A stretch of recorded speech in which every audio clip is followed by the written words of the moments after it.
Assalamualaikum warahmatullahi wabarakatuh. Sahabat Bahaul Story, bagaimana kabar kalian? Semoga selalu dalam keadaan sehat, dimudahkan segala urusan dan dilancarkan rezekinya. Amin ya robbal alamin. Suatu ketika di kota tempat tinggal Abu Nawas dihebohkan adanya tabib baru yang mengaku sakti. Dia pun sesumbar bisa mengobati penyakit apa saja. Walhasil rumahnya didatangi ratusan pasien. Padahal tabib tersebut hanyalah seorang penipu. Ia menggunakan keahlian sulapnya untuk menipu warga. Hal inilah yang membuat warga makin percaya pada kesaktian palsu sang tabib tersebut. Ada juga pasien yang tidak kunjung sembuh. Namun karena rayuan manis sang tabib palsu tersebut, ia selalu menuruti perkataannya agar kembali berobat. Sampai pada suatu ketika, Abu Nawas pun jatuh sakit yang tidak kunjung sembuh.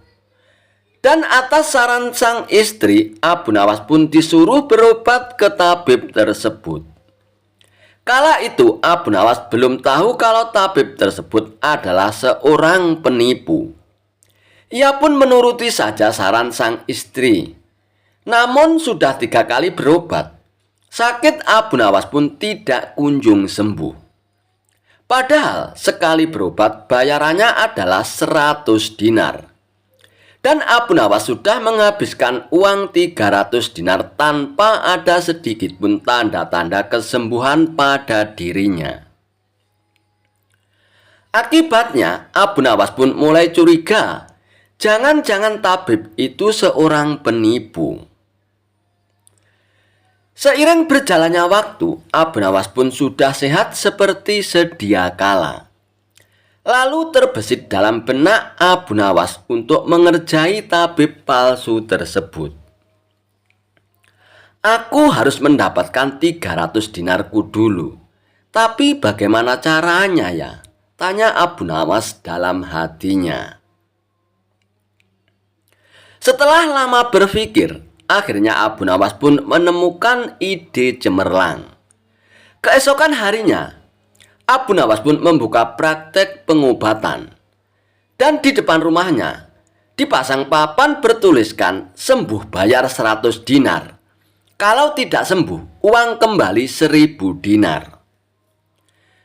Para pasien rencananya berobat ke tabib palsu mendadak memilih datang ke rumah Abu Nawas. Dan akhirnya rumah Abu Nawas pun penuh sesak oleh para pasien. Entah karena kebetulan atau bagaimana, hampir semua pasien yang diobati oleh Abu Nawas berhasil disembuhkan. Sementara rumah sang tabib palsu tersebut terlihat sangat sepi. Tidak ada seorang pasien pun yang datang ke sana. Hari ini kenapa sepi sekali ya? Tanya sang tabib dalam hatinya. Tidak selang beberapa lama, datanglah asisten tabib palsu tersebut dan mengabarkan berita tentang klinik Abu Nawas. Tuan, Abu Nawas sekarang buka praktek pengobatan, Tuan, kata asisten melaporkannya. Apa? Abu Nawas buka praktek pengobatan? Tanya sang tabib kepada asistennya. Benar, Tuan. Rumah Abu Nawas ramai sekali pasien datang. Itulah kenapa hari ini rumah Tuan sepi pasien. Oh begitu ya. Pantas aku hari ini sepi pasien. Tapi apa memang benar begitu? Tanya sang tabib dengan penasaran. Saya lihat sendiri, Tuan. Tapi anehnya, pasien yang berobat ke Abu Nawas hampir semua sembuh dari penyakitnya, Tuan, jawab sang asisten. Mendengar penuturan asistennya, muncul sifat asli tabib palsu tersebut. Ia pun berencana menipu Abu Nawas. Beberapa hari ke depan untuk sementara kita tutup dulu, asisten. Biarlah Abu Nawas yang membuka praktek pengobatannya, ucap sang tabib kepada asistennya. Memangnya kenapa, Tuan? Tanya asisten dengan penasaran. Aku punya rencana untuk menipu Abu Nawas. Aku pasti akan mendapatkan 1.000 dinar dari Abu Nawas nantinya, jawab tabib palsu tersebut. Tapi bagaimana caranya, Tuan? Tanya sang asisten bertambah penasaran. Begini asisten, aku akan berobat ke tempat Abu Nawas. Aku akan berpura-pura sakit pada indera perasa lidahku. Kalau ditanya sembuh atau tidak, tentu saja aku akan mengatakan tidak. Karena yang tahu sembuh atau tidak kan hanya aku, ucap tabib palsu tersebut. Dengan begitu, aku akan bisa dapat dengan mudah mendapatkan 1.000 dinar dari Abu Nawas, kata sang tabib menjelaskan. Singkat cerita, datanglah tabib palsu itu ke rumah Abu Nawas. Hai Abu Nawas, aku ingin berobat kepadamu Abu Nawas, kata sang tabib. Bukankah engkau seorang tabib? Kenapa malah berobat kemari? Tanya Abu Nawas. Ya, memang benar. Tapi di tempatku tidak ada obatnya Abu Nawas. Makanya aku datang ke sini, jawab sang tabib. Memangnya kamu sakit apa, tabib? Tanya Abu Nawas lagi. Begini Abu Nawas, entah kenapa lidahku mati rasa. Aku tidak bisa merasakan apa-apa Abu Nawas, kata sang tabib berpura-pura mengeluh. Akan tetapi, Abu Nawas menangkap firasat kurang baik. Ia yakin kalau tabib palsu itu hendak menipunya. Aku tidak akan tertipu untuk yang kedua kalinya. Justru kedatanganmu sudah aku tunggu-tunggu, tabib, ucap Abu Nawas dalam hatinya. Lalu Abu Nawas pun menyuruh sang tabib untuk menunggu di ruang pengobatan. Abu Nawas pun pergi ke belakang dan segera memeras buah jeruk yang sangat asam dan menuangkannya ke dalam gelas. Lalu gelas tersebut diberikan kepada sang tabib. Wahai tabib, ini obatnya sudah jadi. Minumlah sekarang, ucap Abu Nawas. Ketika sang tabib meminumnya, mukanya mendadak berkerut menahan rasa kejut. Kamu menipu aku ya Abu Nawas. Ini bukan obat, tapi air jeruk yang sangat kecut, Abu Nawas, kata sang tabib dengan emosi. Alhamdulillah, berarti lidahmu sudah tidak lagi mati rasa, tabib. Sekarang bayarlah ongkosnya, yaitu 100 dinar, pinta Abu Nawas. Waduh, aku keceplosan. Gagal lagi rencanaku, pikir sang tabib palsu tersebut. Lalu sang tabib itu pun terpaksa memberikan uang 100 dinarnya kepada Abu Nawas. Tapi sang tabib tidak putus asa. Ia pun terus berusaha agar bisa mendapatkan 1.000 dinar dari Abu Nawas. Hari berikutnya, ia pun kembali mendatangi Abu Nawas. Hai Abu Nawas, aku mau berobat lagi Abu Nawas, kata sang tabib palsu tersebut. Oh silakan tabib. Apa lidahmu masih mati rasa lagi? Tanya Abu Nawas meledeknya. Bukan Abu Nawas, kali ini penyakitnya berbeda, jawab sang tabib. Luar biasa, ternyata kamu punya banyak stok penyakit ya tabib. Kali ini apa penyakitnya? Tanya Abu Nawas lagi. Aku hilang ingatan Abu Nawas, jawab tabib tersebut. Apakah kamu kesandung kasus korupsi, tabib? Makanya hilang ingatan, tanya Abu Nawas. Enak saja kamu Abu Nawas. Memangnya aku pejabat apa? Jawab tabib dengan nada protes. Baiklah, sekarang kamu tunggu di sini sebentar. Aku akan mengambilkan obatnya, tabib, ucap Abu Nawas. Tidak beberapa lama kemudian, Abu Nawas pun kembali menemui sang tabib palsu. "Ini obatnya, tabib, silakan diminum," kata Abu Nawas sambil memberikan gelasnya. "Aku tidak mau minum air ini, Abu Nawas," ucap tabib tersebut. "Loh, memangnya kenapa, tabib?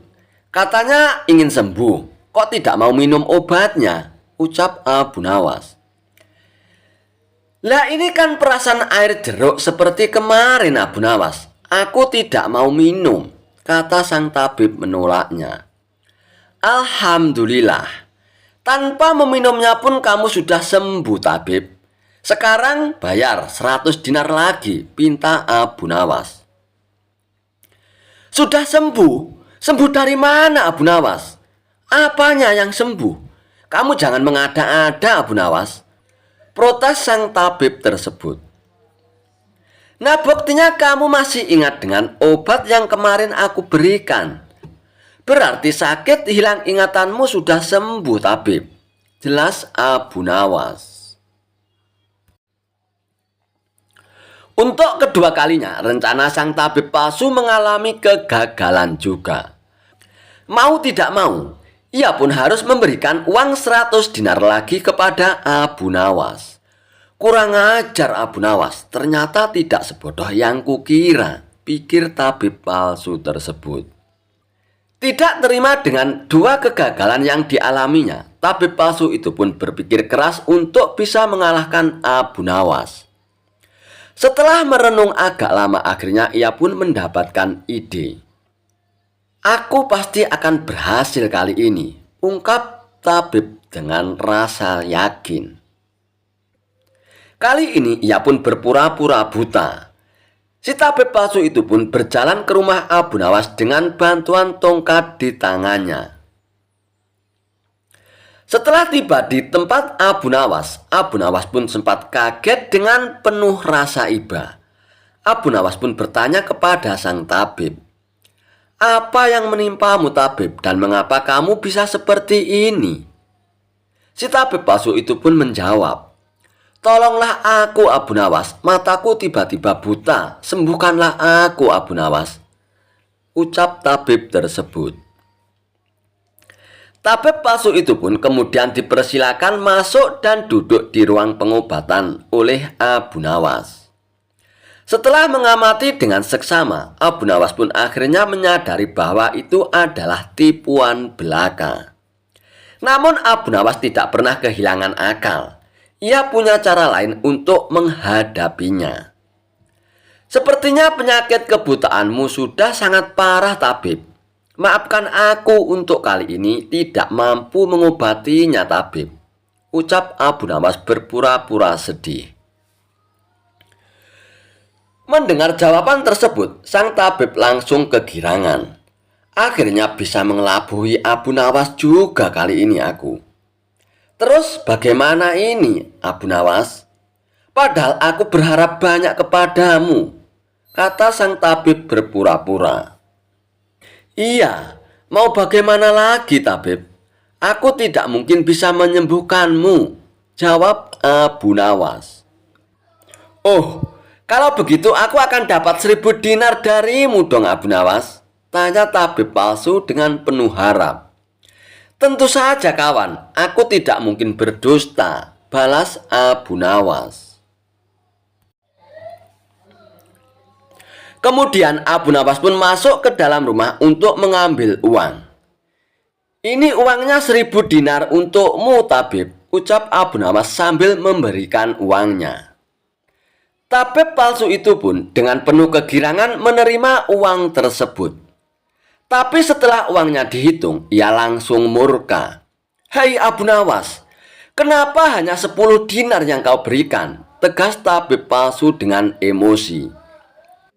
"Hai tabib, dari mana kamu tahu kalau jumlahnya hanya 10 dinar? Tanya Abu Nawas balik.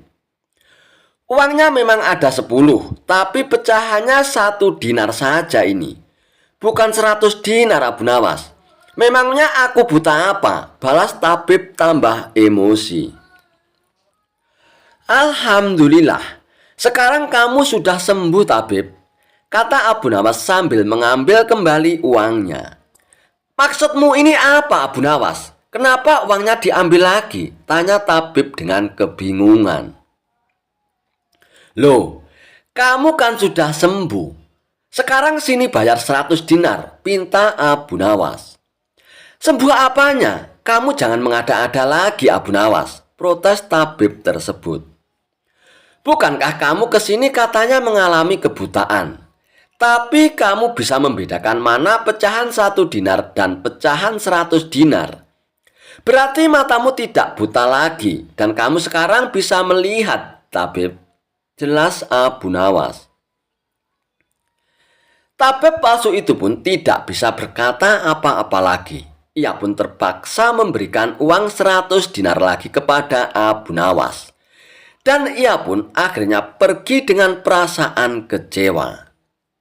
Aku kapok berurusan dengan Abu Nawas, ucap si tabib palsu tersebut sambil ngeloyor pergi.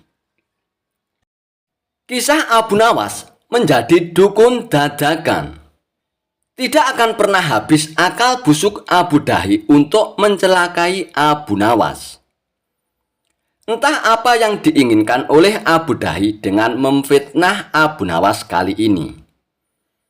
Siang itu Abu Dahi menghadap Baginda Raja Harun ar-Rasyid. Dan ia pun mengatakan bahwa Abu Nawas menjadi dukun dadakan. Tentu saja Baginda Raja pun sangat heran dengan cerita Abu Dahi. Bahkan sepulang dari menghadap Baginda Raja, Abu Dahi terus menceritakan perihal Abu Nawas kepada semua orang yang dijumpainya. Abu Nawas kali ini menjadi dukun yang perbuatannya ke arah yang tidak mempercayai Tuhan. Kata Abu Dahi meyakinkan orang-orang. Dengan demikian, dalam waktu singkat rakyat akan membenci Abu Nawas, kata Abu Dahi dalam hatinya. Fitnah yang dilontarkan Abu Dahi disambut dengan gembira oleh orang-orang yang tidak menyukai Abu Nawas. Maka dengan geram mereka mendatangi Abu Nawas. Semula Abu Nawas terkejut setelah mendengar dirinya kali ini terkenal sebagai dukun. Lalu ia pun langsung mencari akal. Jadi, apa yang kalian minta dariku? Tanya Abu Nawas kepada orang-orang. Bermacam-macam permintaan diutarakan oleh orang-orang itu. Ada yang minta kesaktian, kekebalan, menjadi gagah, menjadi kaya raya, dan sebagainya. Tuan Abu Nawas telah memberikan beberapa jimat kepada orang lain. Mengapa kita tidak diberi? Desak mereka kepada Abu Nawas. Menurut arwah nenek moyang yang masuk ke dalam tubuhku, hanya malam hari jimat-jimat itu boleh kuberikan kepada kalian. Maka datanglah tengah malam, akan kuberikan jimat-jimat itu kepada kalian, ucap Abu Nawas meyakinkan mereka. Orang-orang itu pun gembira menerima janji Abu Nawas. Maka tepat tengah malam, orang-orang itu pun sudah berbondong-bondong datang menemui Abu Nawas. Abu Nawas pun duduk bersila di ruang tamu. Satu persatu orang-orang pun maju menghadap Abu Nawas yang berlagak sebagai dukun. Lalu Abu Nawas pun menyerahkan batu kerikil hitam. Sebelumnya Abu Nawas mengatakan kepada mereka bahwa batu kerikil hitam itu adalah batu pemberian arwah nenek moyangnya yang digunakan sebagai jimat. Siapa yang mau kaya, cantik, gagah, banyak rezeki, kebal senjata tajam, dan sakti mandraguna, maka cukup simpan baik-baik batu hitam yang nanti akan aku berikan. Jelas Abu Nawas. Dengan gayanya yang sok dukun beneran, Abu Nawas pun benar-benar membuat banyak orang yang datang ke rumahnya percaya. Nah, para hadirin, tidak akan lama lagi akan muncul seseorang yang mengaku dukun pintar selain hamba. Itulah saat yang tepat bagi tuan-tuan untuk memanfaatkan batu jimat pemberian hamba ini, kata Abu Nawas. Memanfaatkan bagaimana, Abu Nawas? Tanya mereka dengan penasaran. Datangi dia dan lemparkan batu kerikil hitam itu padanya. Lalu katakan apa keinginan kalian. Begini caranya. Yang berniat ingin kaya, lemparkan pada dukun itu dan katakan aku ingin kaya raya. Nah, gampang kan? Setelah melempar batu itu, kalian akan menjadi kaya raya. Jelas Abu Nawas sambil tersenyum. Mendengar penjelasan Abu Nawas, maka bergembiralah orang-orang itu. Kerikil hitam di tangan mereka pun lalu digenggam dengan erat-erat. Sebelum pergi, beberapa orang sempat menyodorkan amplop berisi uang sebagai ucapan terima kasih kepada Abu Nawas. Tentu saja Abu Nawas pun menolaknya. Setelah orang-orang itu pulang, Abu Nawas pun terus berpikir, siapa yang telah memfitnah dirinya menjadi dukun? Ia pun mundar-mandir mencari akal untuk menjebak orang yang telah memfitnahnya. Akan ku beri pelajaran dia.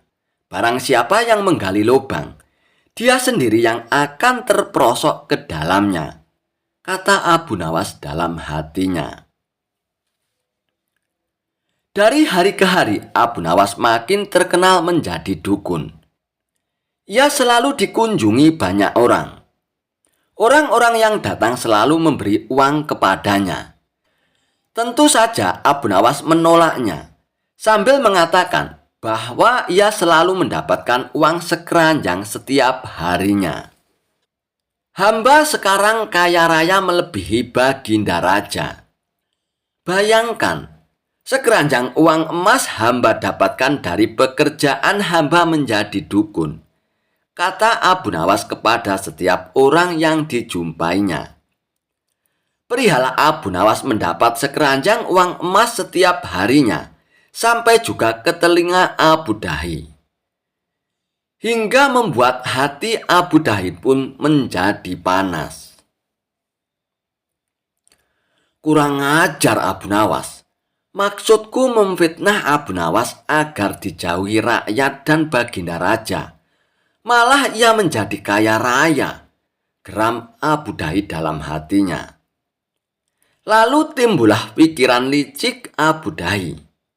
Aku juga akan melakukannya. Kekayaannya akan aku ambil alih.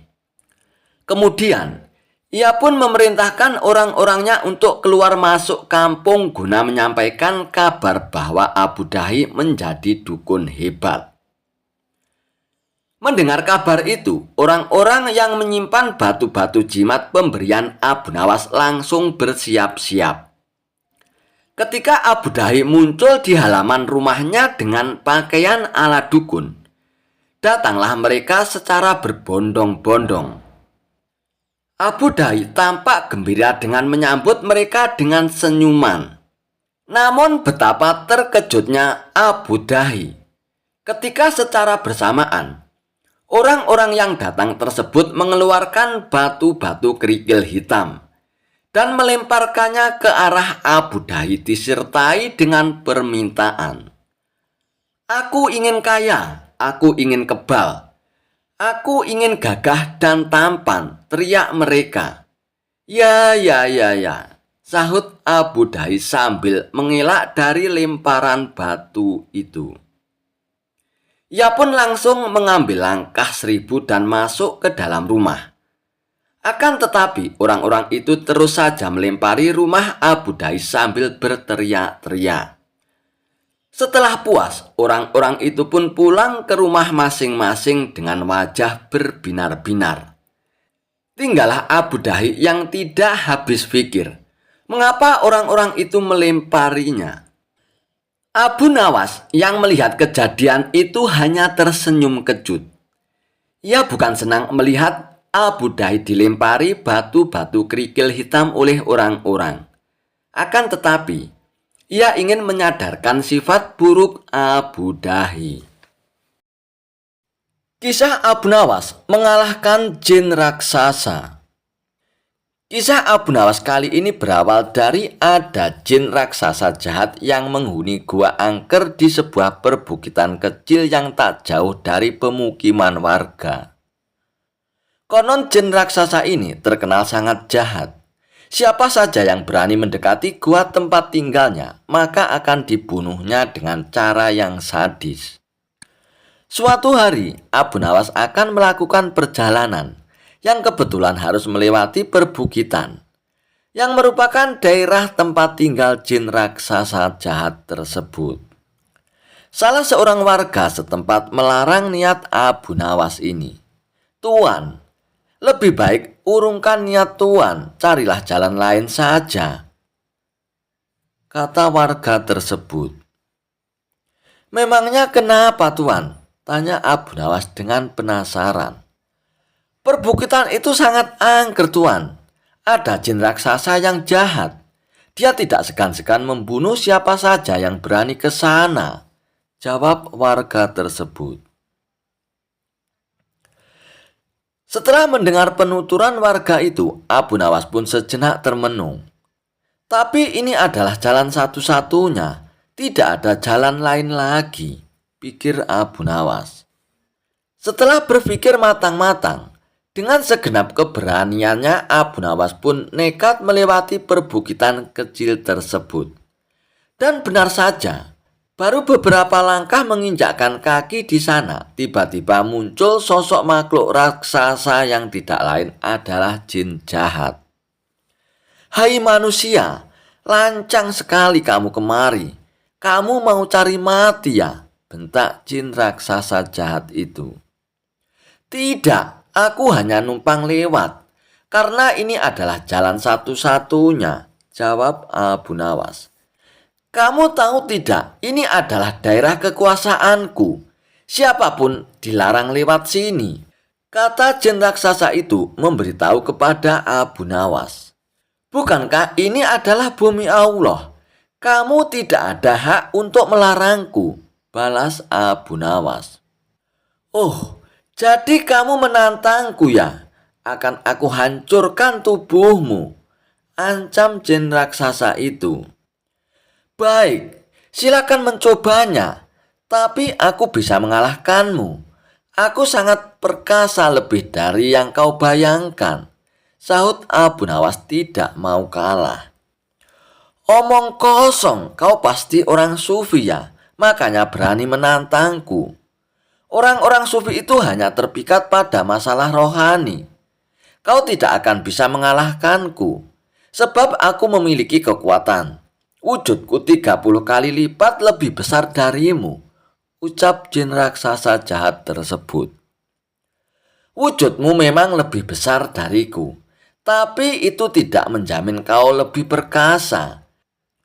Kalau kau memang lebih kuat dan perkasa, coba ambil batu ini, peras air darinya," balas Abu Nawas.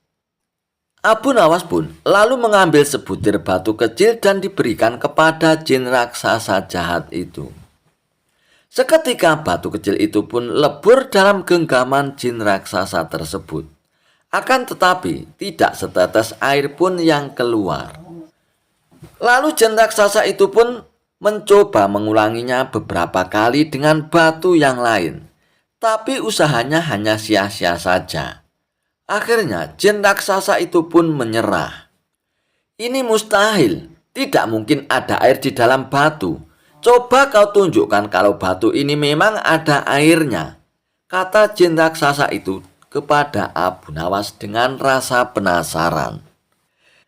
Dalam keremang-remangan itu, Abu Nawas pun mengambil sebuah batu kecil yang lapuk. Dan bersamaan dengan itu, tanpa sepengetahuan jin raksasa, Abu Nawas pun mengambil sebutir telur dari kantong bajunya. Lantas meremukkan batu kecil itu menggunakan genggaman tangannya. Dan seketika cairan telur pun langsung menetes keluar. Melihat hal itu, jin raksasa jahat itu pun sangat terkesan dengan kesaktian Abu Nawas. Kamu memang luar biasa, wahai manusia. Menginaplah di tempat tinggalku ini. Malam ini aku akan menjamumu dengan berbagai macam hidangan. Ajak jin raksasa tersebut kepada Abu Nawas. Lalu Abu Nawas pun mengikutinya masuk ke sebuah gua yang sangat besar. Sesampainya di dalam sana, ia melihat banyak sekali harta dan perhiasan. "Dari mana semua harta ini?" tanya Abu Nawas. Jin raksasa itu pun memberitahu bahwa semua harta dan perhiasan tersebut adalah milik para kabilah yang tersesat dan sudah dibunuhnya. Setelah dijamu makan malam, jin raksasa pun mempersilahkan Abu Nawas untuk beristirahat. "Berbaringlah di sebelahku dan tidurlah," kata jin raksasa itu. Kemudian jin raksasa itu pun membaringkan dirinya dan segera tidur. Sementara itu, Abu Nawas yang secara nalurinya mengetahui adanya bahaya pengkhianatan. Ia pun segera bangkit dan menyembunyikan dirinya di tempat yang agak jauh dari jin raksasa itu. Kemudian Abu Nawas pun mengatur tempat pembaringannya agar seolah-olah tidur di samping jin raksasa itu. Tidak lama setelah itu, jin raksasa itu pun terbangun. Ia mengambil sebuah batang pohon lalu menghajar Abu Nawas dengan sekuat tenaga yang dikiranya masih tidur di sebelahnya. Jin raksasa itu pun memukul bertubi-tubi sebanyak 7 kali, kemudian kembali berbaring dan tertidur. Setelah jin raksasa itu benar-benar tidur, barulah Abu Nawas membaringkan tubuhnya tepat di sebelah jin raksasa. Setelah hari sudah menjelang pagi, keduanya pun terbangun. Dan betapa kagetnya jin raksasa itu melihat Abu Nawas masih hidup. Bahkan tidak ada luka sedikit pun. "Nyaman sekali tidur di sini. Tapi sayangnya tadi malam aku agak terganggu. Sebab aku sempat merasa ada nyamuk menggigitku 7 kali, ucap Abu Nawas. Mendengar ucapan Abu Nawas, tentu saja jin raksasa itu pun terkejut. Dan ia pun tidak berani lagi untuk menyerang Abu Nawas. Bagaimanapun kalau seorang telah dipukul sebanyak 7 kali dengan batang pohon oleh jin raksasa, pasti ia akan mati. Apalagi memukulnya menggunakan tenaga yang kuat. Dan akhirnya, jin raksasa itu pun mempersilahkan Abu Nawas untuk melanjutkan perjalanannya. Kisah Abu Nawas tersesat di hutan angker. Abu Nawas mendampingi Baginda Raja yang baru saja melantik hakim baru istana. Hakim tersebut terkenal jujur dan baik hati. Baginda Raja menyukai hakim baru tersebut karena gemar berburu di hutan layaknya Baginda Raja. Di sela-sela waktu santainya, Baginda Raja pun memanggil hakim baru tersebut untuk menghadapnya. "Wahai hakim, bagaimana pekerjaanmu? Apakah ada kasus yang sulit diselesaikan?" tanya Baginda Raja. "Alhamdulillah Paduka yang mulia. Semua pekerjaan masih bisa hamba atasi," jawab hakim tersebut. "Bagus. Awas jangan main-main dengan jabatanmu ya. Kalau kamu sampai ketahuan menerima sogokan, aku bukan hanya akan memecatmu, tapi juga akan memenjarakanmu," ancam Baginda Raja. "Oh, jangan khawatir Paduka. Hamba ini bukan tipe orang yang suka disogok. Hamba justru sangat membenci perbuatan itu. Hamba ini sudah kaya Paduka. Buat apa menerima sogokan? Bukankah Paduka tahu sendiri, gaji sebagai hakim sepenuhnya hamba sumbangkan untuk fakir miskin?" ujar hakim baru tersebut. "Baiklah, aku percaya. Oh iya, aku dengar kau gemar berburu di hutan. Bagaimana kalau besok kita berburu bersama-sama?" ajak Baginda Raja. Dengan senang hati, wahai Paduka yang mulia, hamba terima ajakan Paduka, balas hakim tersebut. Baiklah, besok kita berangkat, tapi aku akan mengajak serta Abu Nawas, timpal Baginda Raja. Abu Nawas yang saat itu sedang cekcok dengan istrinya langsung menerima ajakan Baginda Raja. Dengan begitu, ia bisa menghindari kemarahan sang istri. Singkat cerita, Abu Nawas hakim baru tersebut dan Baginda Raja pun pergi meninggalkan istana. Ketiganya memulai perjalanan menuju hutan. Abu Nawas, apa kamu punya saran hutan mana yang akan kita tuju? Tanya Baginda Raja. Oh, ada Paduka. Hutan di seberang lautan itu. Di sana banyak hewan kijang, tapi hutan tersebut terkenal angker, Paduka. Jawab Abu Nawas. Sama setan saja masa takut. Ayo kita ke sana, balas Baginda Raja. Lalu ketiganya pun menuju hutan yang terkenal angker tersebut. Saat akan memasuki hutan tersebut, Abu Nawas mulai merasakan hal mistis. Paduka yang mulia, apa Paduka yakin akan masuk ke dalamnya? Tanya Abu Nawas agak ketakutan. Tidak beberapa lama kemudian, tampak seekor kijang muncul di hadapan mereka. Baginda Raja dan hakim istana pun langsung mencabut anak panah dan membidiknya. Namun sayang, bidikan mereka pun meleset, sehingga membuat kijang tersebut berlari ke dalam hutan. Ayo kita kejar, teriak Baginda Raja. Mereka pun mengikuti arah larinya kijang. Ketika sedang mengejar hewan buruan, tiba-tiba muncul seekor harimau. Melihat ada mangsa di depannya, harimau itu pun langsung mengejar mereka.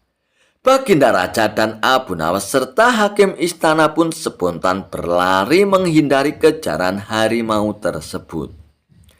Setelah beberapa lama kemudian, akhirnya mereka bertiga pun selamat. Namun alangkah terkejutnya karena mereka saat ini mengetahui bahwa mereka ada di tengah hutan. Pasalnya, mereka bertiga tersesat di tengah hutan yang angker. Mereka tidak tahu harus minta bantuan kepada siapa. Di tengah-tengah situasi yang mencekam itu, tiba-tiba muncul kakek tua misterius yang berpakaian serba putih. Kakek tua itu pun menanyakan perihal kedatangan mereka masuk ke dalam hutan tersebut. Kenapa kalian sampai ke tempat ini? Tahukah kalian kalau tempat ini sangat berbahaya? Tanya kakek tua tersebut. Kami tersesat, kek. Apakah kakek bisa membantu kami? Tanya Baginda Raja. Aku bisa membantu kalian, tapi masing-masing dari kalian hanya dibatasi satu permintaan. Balas kakek tua tersebut. Kemudian Baginda Raja pun mengungkapkan keinginannya. Begini, kek. Aku ingin pulang ke istanaku, kek. Aku ini adalah seorang raja. Aku tidak ingin kehilangan istanaku, kek. Pinta Baginda Raja. Baiklah, keinginanmu aku kabulkan, jawab kakek tua itu. Seketika itu juga Baginda Raja pun langsung menghilang. Dan dengan sekejap ia sudah berada di istananya duduk di singgasana bersama sang permaisuri. Syukurlah. Akhirnya aku bisa kembali berada di sini, ucap Baginda Raja. Sekarang giliranmu, apa permintaanmu? Tanya kakek tua kepada hakim istana. Aku ini adalah seorang hakim istana, kek. Aku ingin pulang ke rumahku yang megah. Aku tidak mau kehilangan harta kekayaanku, kek. Aku ingin secepatnya berkumpul dengan istri dan anak-anakku. Pinta hakim baru tersebut. Baiklah, keinginanmu aku kabulkan, jawab si kakek tua.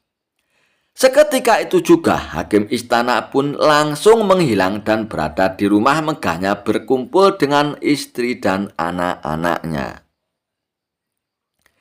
Kini tinggallah Abu Nawas seorang diri di dalam hutan.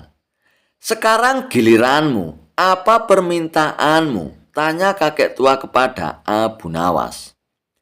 Aku ini orang miskin, kek. Rumahku kecil dan tidak ada harta yang berharga di rumah. Aku juga sedang cekcok dengan istriku, kek.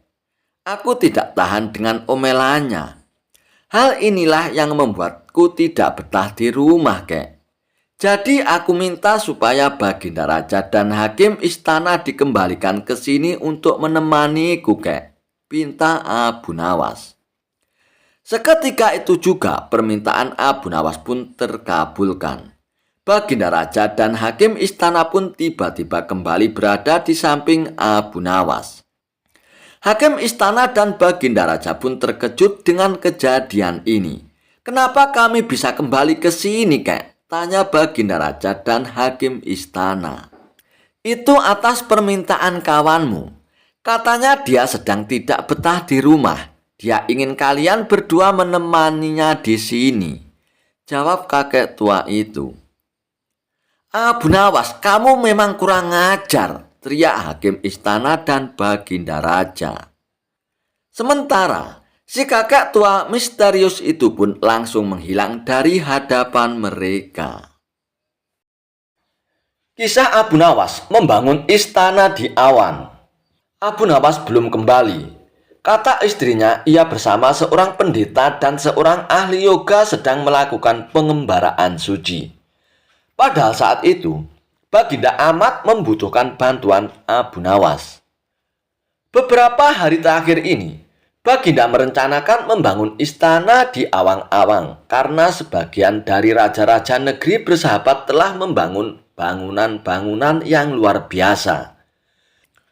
Baginda tidak ingin menunggu Abu Nawas lebih lama lagi.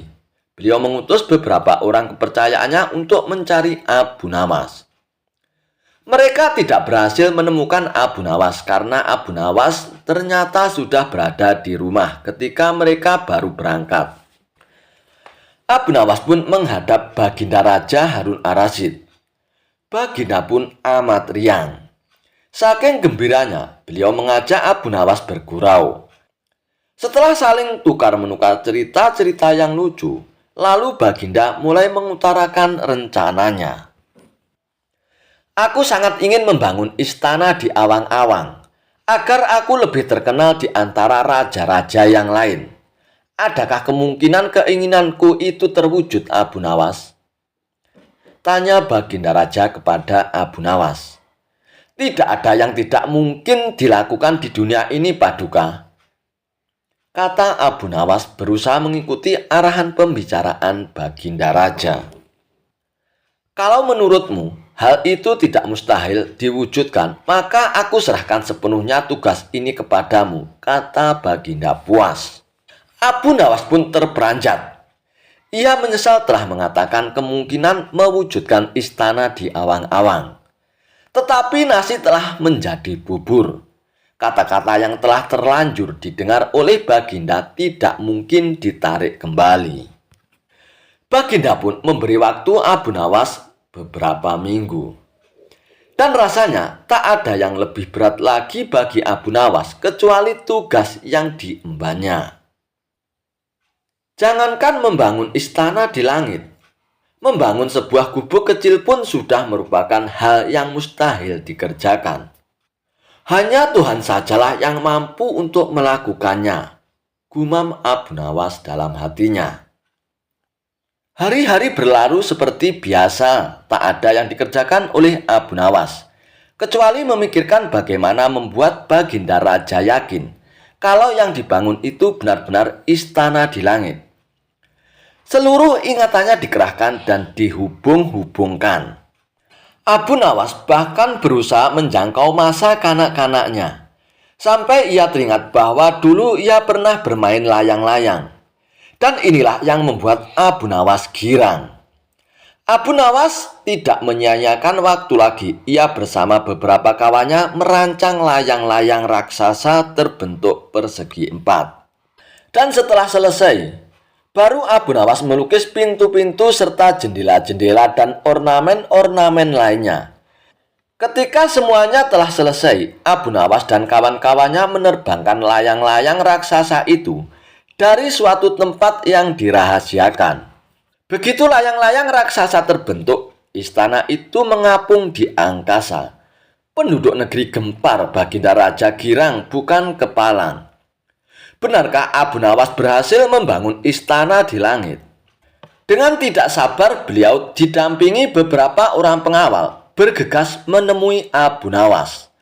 Dan Abu Nawas pun berkata dengan bangga, "Paduka yang mulia, istana pesanan Paduka telah rampung," kata Abu Nawas merendah.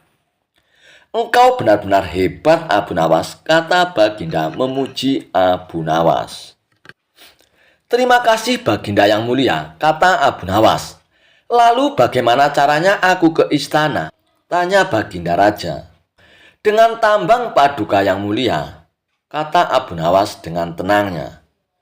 "Kalau begitu, siapkan tambang itu sekarang. Aku ingin segera melihat istanaku dari dekat," kata Baginda tak sabar lagi. "Hamba Paduka yang mulia, hamba kemarin lupa memasang tambang itu sehingga seorang kawan hamba tertinggal di sana dan tidak bisa turun," kata Abu Nawas mulai berkelit. "Bagaimana dengan engkau sendiri, Abu Nawas? Dengan apa engkau turun ke bumi?" tanya Baginda Raja. "Dengan menggunakan sayap Paduka yang mulia," kata Abu Nawas dengan bangga. "Kalau begitu buatkan aku sayap supaya aku bisa terbang ke sana," kata Baginda Raja. "Paduka yang mulia, sayap itu hanya bisa diciptakan dalam mimpi," kata Abu Nawas menjelaskan. "Engkau berani mengatakan aku gila sepertimu?" tanya Baginda dan sambil melotot. "Ya Baginda, kurang lebih seperti itu," jawab Abu Nawas tangkas. "Apa maksudmu Abu Nawas?" tanya Baginda lagi. Baginda tahu bahwa membangun istana di awang-awang adalah pekerjaan yang mustahil untuk dilaksanakan. Tetapi Baginda tetap menyuruh hamba mengerjakannya. Sedangkan hamba juga tahu bahwa pekerjaan itu mustahil untuk dikerjakan. Tetapi hamba tetap menyanggupinya. Titah Baginda yang tidak masuk akal itu," kata Abu Nawas berusaha menjelaskan kepada Baginda Raja. Tanpa menoleh, Baginda Raja pun kembali ke istana diiringi para pengawalnya. Abu Nawas berdiri sendirian sambil memandang ke atas melihat istana terapung di awang-awang. Jawaban cerdas Abu Nawas ketika ditanya, "Allah sedang apa sekarang?" Dikisahkan, suatu hari banyak tamu yang berkumpul di istana Baginda Raja Harun ar-Rasyid. Ternyata tamu tersebut adalah para ulama. Mereka bercengkrama dan membicarakan masalah agama hingga urusan negara. Di sela-sela waktu santainya, para ulama tersebut menerima pertanyaan dari Baginda Raja. "Adakah di antara kalian yang tahu kira-kira Allah sedang apa sekarang?" tanya Baginda Raja kepada para ulama. Baginda Raja selalu memberikan pertanyaan-pertanyaan unik dan tak lazim. Tidak mengherankan, memang begitulah karakter dari Baginda Raja. "Apakah Paduka tidak mempercayai keberadaan Allah?" tanya balik salah satu dari para ulama tersebut. "Saya sangat percaya adanya Allah. Dan saya percaya Allah maha segala-galanya, menguasai segala alam semesta dan alam akhirat. Dan yang saya tanyakan, kira-kira Allah sedang apa sekarang?" tanya Baginda Raja lagi. Para ulama pun saling memandang satu sama lain. Mereka tidak tahu harus menjawab apa. Tidak selayaknya Baginda Raja bertanya seperti itu. "Jangan samakan zat Allah dan manusia," kata mereka. "Sudah saya katakan, Saya tidak menyamakan zat Allah dengan apapun, apalagi dengan manusia. Saya hanya penasaran kira-kira Allah sedang apa sekarang. Kalau tidak tahu, bilang saja tidak tahu, balas Baginda Raja. Sejenak, suasana pun menjadi hening. Baginda Raja pun teringat dengan sosok Abu Nawas. Apakah mungkin Abu Nawas bisa menjawab pertanyaanku ini? Ujar Baginda Raja dalam hatinya. Lalu Baginda Raja pun menyuruh para pengawalnya untuk segera menjemput Abu Nawas. Bergegaslah beberapa pengawal pergi menuju tempat tinggal Abu Nawas. Tetapi saat itu Abu Nawas sedang tidak berada di rumah. Dan menurut istrinya, dia sedang berada di warung. Para pengawal itu pun langsung bergegas menuju warung, tempat Abu Nawas nongkrong bersama kawan-kawannya. Wahai Abu Nawas, kamu dipanggil Baginda Raja untuk menghadap sekarang, ujar salah satu pengawal. Dengan pakaian seadanya, Abu Nawas pun bergegas ke istana bersama dengan beberapa pengawal istana. Saat tiba di istana, terlihat beberapa ulama sedang berkumpul. Baginda Raja tampak duduk berwibawa di atas singgasananya. Setibanya di istana, Baginda Raja pun langsung memanggil Abu Nawas. Wahai Abu Nawas, kemarilah, titah Baginda Raja. Abu Nawas pun segera menuju ke depan setelah menyapa para ulama. Belum sempat Abu Nawas untuk duduk dengan sempurna. Tanpa basa-basi, Baginda Raja bertanya kepada Abu Nawas. Wahai Abu Nawas, saya mau menguji kecerdasanmu, apakah kamu bisa menjawabnya atau tidak? Para ulama di sini tidak ada yang bisa menjawab pertanyaanku, Abu Nawas, ujar Baginda Raja kepada Abu Nawas. Wahai Paduka yang mulia, beliau-beliau ini adalah ulama yang berilmu agama tinggi, sedangkan hamba hanyalah orang biasa.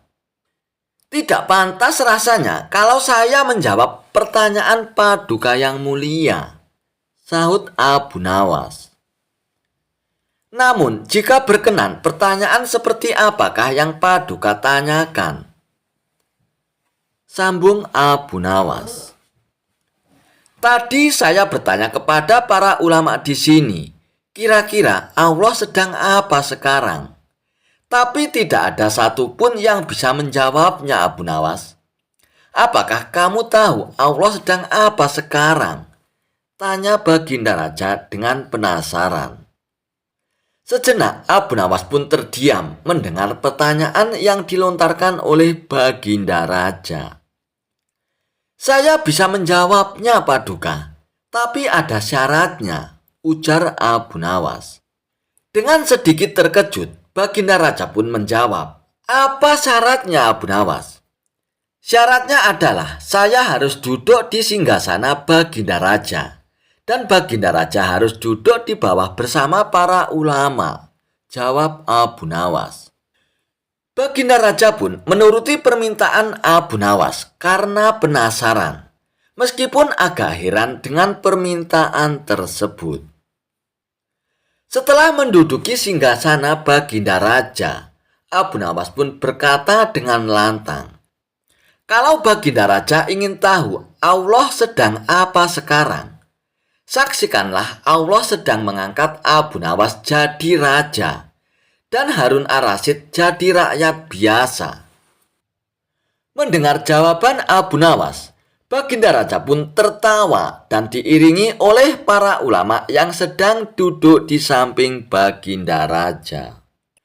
Dan jawaban Abu Nawas itu memiliki makna bahwa apa yang dilakukannya merupakan kehendak Allah Subhanahu wa Ta'ala. Pintar sekali kamu, Abu Nawas. Kamu malah memanfaatkan pertanyaan ini untuk bisa duduk di atas singgasanaku. Tapi memang yang kamu katakan itu benar. Maka aku pun tidak bisa marah kepadamu, Abu Nawas, ujar Baginda Raja. Dan Baginda Raja pun terpana dengan kecerdasan Abu Nawas dan akhirnya memberikan hadiah kepada Abu Nawas. Kisah Abu Nawas membuat pencuri kambuhan menjadi kapok. Dikisahkan, Abu Nawas mendengar ada pencuri kambuhan di kota tempat tinggalnya. Pencuri itu sebenarnya sering tertangkap oleh para warga. Akan tetapi, ia tidak pernah jera dengan perbuatannya. Suatu hari, pencuri tersebut beraksi di rumah saudagar yang kaya raya. Saat menjarah barang-barang berharga, ia pun kepergok oleh si pemilik rumah. Saudagar kaya tersebut langsung berteriak minta tolong. Ada pencuri, teriak saudagar kaya itu. Mendengar ada teriakan, para warga pun langsung berlari menuju rumah saudagar kaya tersebut. Mereka pun lalu mengepung si pencuri agar tidak bisa melarikan diri. Akan tetapi, anehnya si pencuri itu tampak terlihat tenang-tenang saja. Dia sama sekali tidak ada niat untuk kabur. Justru ia menghampiri warga yang mengepungnya. Tentu saja warga pun langsung membekuknya. Bahkan ada beberapa orang yang hendak memukuli pencuri tersebut. Dan ada juga yang ingin melemparinya dengan batu. Di saat itulah datang menteri istana untuk mengamankan si pencuri itu. Kalian tidak boleh main hakim sendiri. Jangan sampai ada yang memukul pencuri ini. Apalagi melemparinya dengan batu, teriak Tuan Menteri kepada para warga. Tapi dia sudah sering sekali mencuri, Tuan Menteri. Kami sangat geram dengan ulahnya. Biarkan kami memukulinya supaya dia jera dengan perbuatannya, Tuan Menteri. Saut salah seorang warga. Betul, kita lempari batu saja kepalanya biar tidak meresahkan warga lagi. Timpal warga yang lainnya. Melihat emosi warga yang mulai tidak terbendung, Tuan Menteri pun lalu berkata, "Kalau ada yang berani menyakiti pencuri ini, aku tidak akan segan-segan menghukum kalian. Kalian boleh memukul atau melempari batu pencuri ini. Tapi ada syaratnya." "Apa syaratnya, Tuan Menteri?" "Kami sudah tidak sabar lagi ingin menghukumnya, Tuan Menteri," tanya para warga dengan penasaran. "Syaratnya adalah siapa yang tidak pernah memiliki kesalahan boleh memukul atau melempari batu pencuri ini," jelas Tuan Menteri. Para warga pun hanya terdiam. Sebab mana mungkin ada manusia yang tidak punya kesalahan. Bahkan anak kecil pun pernah melakukan kesalahan. Akhirnya para warga pun membubarkan diri. Sementara si pencuri itu pun dibawa oleh Tuan Menteri dengan dalih akan diproses di pengadilan istana. Akan tetapi kenyataannya di tengah-tengah jalan si pencuri malah dibebaskan dan disuruh pulang oleh Tuan Menteri. Usut punya usut, ternyata si pencuri ini adalah sahabat karib Tuan Menteri. Beberapa hari kemudian, pencuri itu pun kembali beraksi. Dan setiap kali tertangkap oleh warga, Tuan Menteri selalu datang untuk menolongnya. Begitulah seterusnya hingga suatu ketika si pencuri menyatroni rumah Abu Nawas. Kebetulan saat itu Abu Nawas baru saja mendapat hadiah emas dari Baginda Raja. Ketika pencuri itu masuk ke rumah Abu Nawas dan hendak mengambil emas milik Abu Nawas, Abu Nawas pun langsung memergokinya. "Hai pencuri, kurang ajar kau," ucap Abu Nawas. Bukannya ia kabur, si pencuri itu malah dengan tenang berjalan keluar meninggalkan rumah Abu Nawas. Hal ini pun membuat Abu Nawas bertambah emosi. Lantas Abu Nawas pun langsung memukul dan membekuknya. Si pencuri itu pun berteriak kesakitan. "Aduh, sakit!" Mendengar ada kegaduhan di rumah Abu Nawas, warga-warga pun segera berdatangan. "Ada apa, Abu Nawas? Kok ada ribut-ribut?" tanya salah satu warga. "Orang ini hendak mencuri di rumahku," jawab Abu Nawas. "Lagi-lagi dia, seakan tidak ada kapoknya," ucap salah satu warga. "Tidak lama lagi, pasti dia akan dibebaskan oleh Tuan Menteri," ujar warga yang lainnya. "Kita hukum saja ramai-ramai sebelum Tuan Menteri itu datang," sahut warga yang lainnya. Tapi sayangnya, niat tersebut tidak terlaksana. Sebab tiba-tiba Tuan Menteri pun datang ke tempat itu. Tuan Menteri pun lalu mengamankan si pencuri itu dengan melepaskannya dari tangan warga. Si pencuri pun kini berdiri di samping Tuan Menteri. "Sudah saya peringatkan berkali-kali, kalian tidak boleh main hakim sendiri ya. Kalau ada yang berani menyakitinya, aku tidak akan segan-segan menghukum kalian," ucap Tuan Menteri kepada para warga. Tapi, bagi siapa saja yang tidak pernah memiliki kesalahan selama hidupnya, boleh memukul atau melempar batu pada pencuri ini. "Ayo, silakan, bila kalian merasa sok suci," bentak Tuan Menteri. Mendengar itu, para warga pun terdiam seketika. Tapi tidak bagi Abu Nawas. Diam-diam ia mengambil 2 batu besar lalu dilempar ke arah langit secara bersamaan. Saat 2 batu tersebut kembali turun ke bawah, masing-masing mengenai kepala si pencuri itu dan Tuan Menteri. Sontak saja si pencuri itu pun langsung jatuh tersungkur dan akhirnya pingsan. Dari kepalanya keluar darah bercucuran. Begitu juga dengan Tuan Menteri. Meski tidak pingsan, dia mengalami sakit yang luar biasa. Dari kepalanya pun hingga bercucuran darah yang cukup banyak.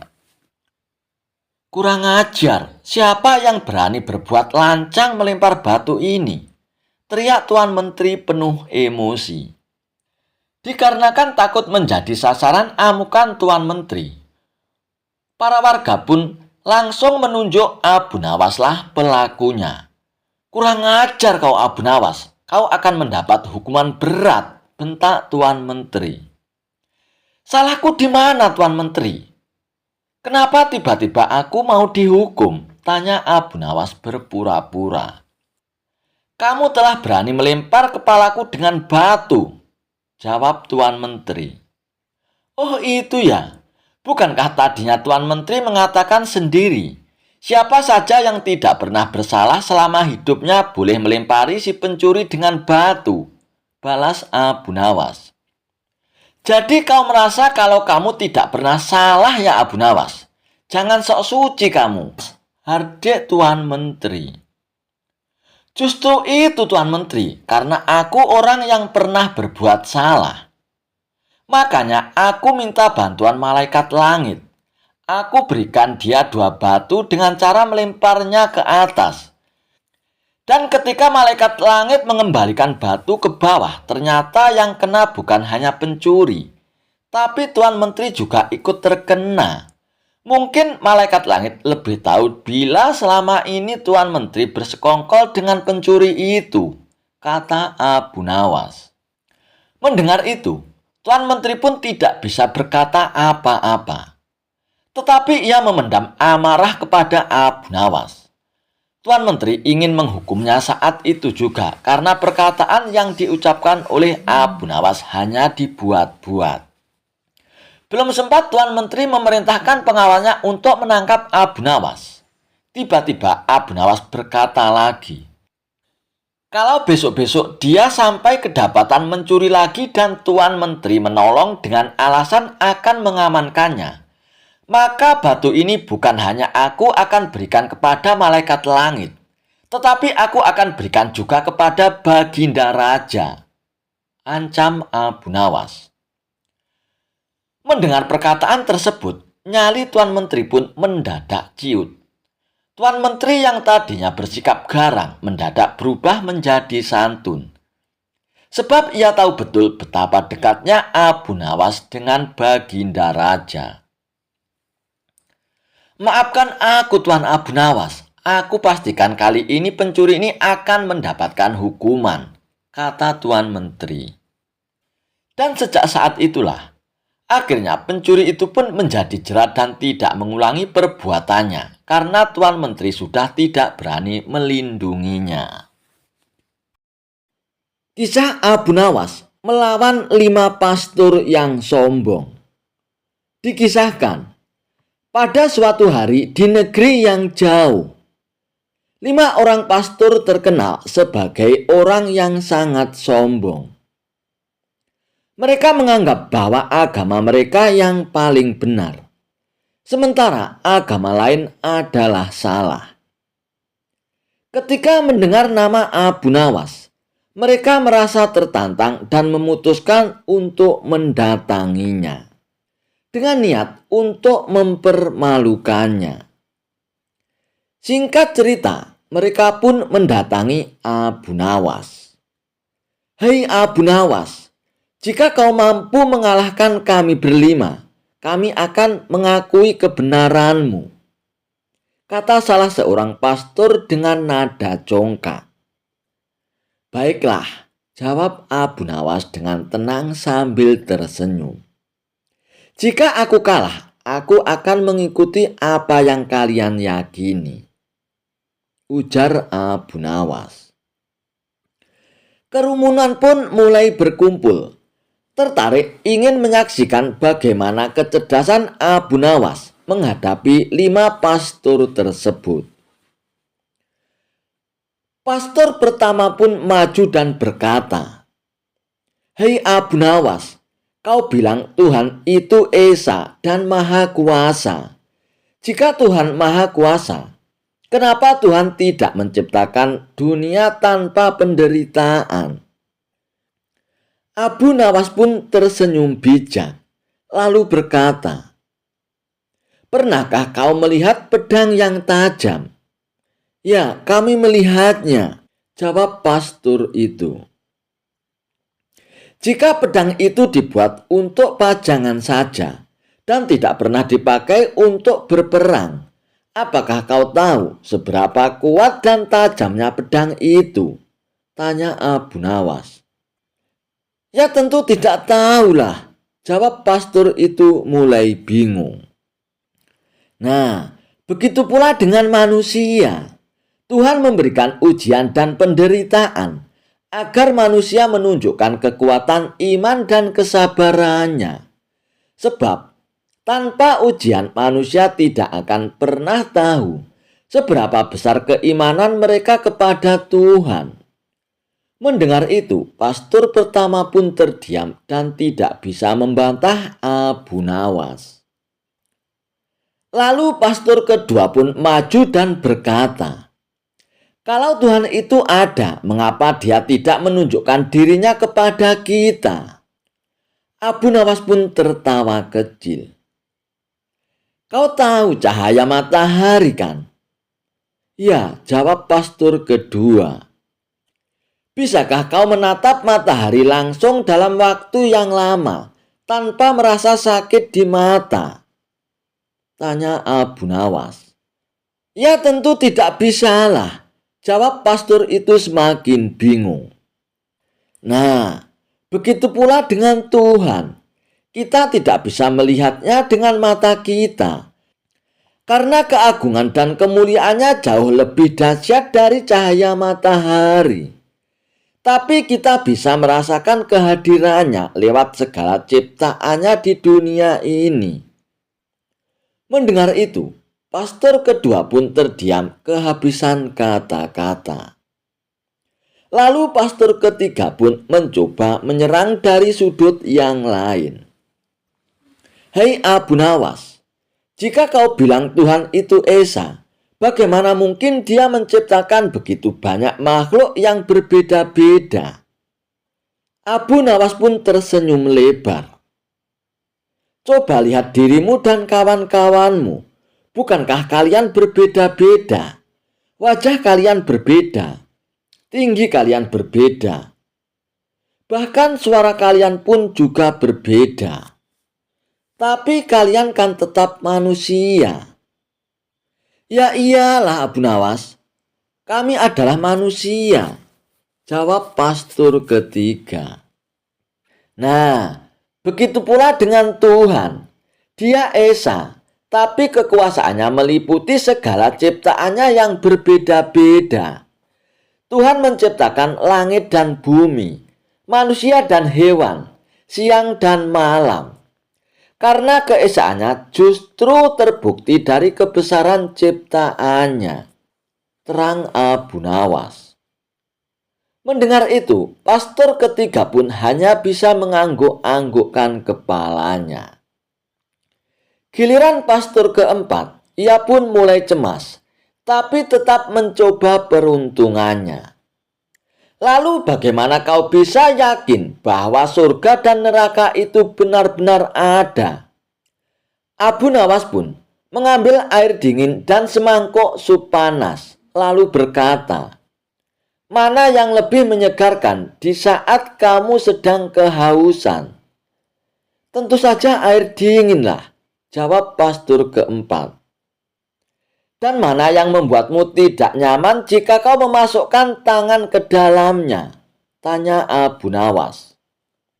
Sambil menunjuk semangkuk sup panas, pastor keempat itu pun menjawab, "Ya tentu sup panas lah Abu Nawas."